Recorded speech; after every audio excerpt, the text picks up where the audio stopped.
箴言和合本第14章1至35節，智慧婦人建立家室，愚妄婦人親手拆毀。行動正直的敬畏耶和華，行事乖僻的卻藐視他。愚妄人口中該傲，像責打己身；智慧人的嘴必保守自己。家裏無牛，槽頭乾淨，土產加多乃憑牛力。誠實見證人不說謊話，假見證人吐出謊言。褻慢人尋智慧，卻尋不着；聰明人易得知識。到愚昧人面前，不見他嘴中有知識。通達人的智慧在乎明白己道，愚昧人的愚妄乃是詭詐，或譯自嘆。愚妄人犯罪以為戲耍，或譯屬牽制愚弄愚妄人。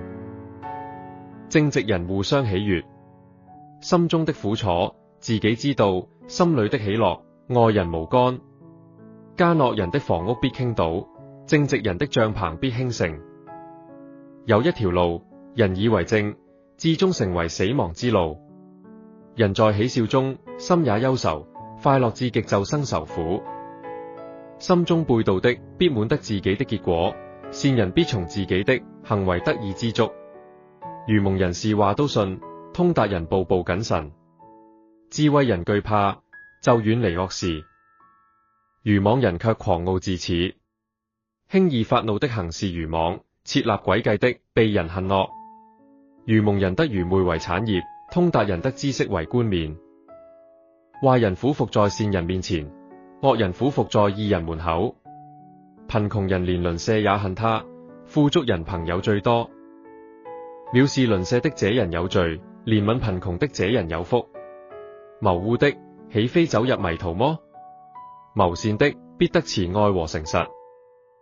諸般勤勞都有益處，嘴上多言乃致窮乏。智慧人的財為自己的冠冕，愚妄人的愚昧終是愚昧。作真見證的救人性命，吐出謊言的施行詭詐。敬畏耶和華的大有倚靠，他的兒女也有避難所。敬畏耶和華就是生命的泉源，可以使人離開死亡的網羅。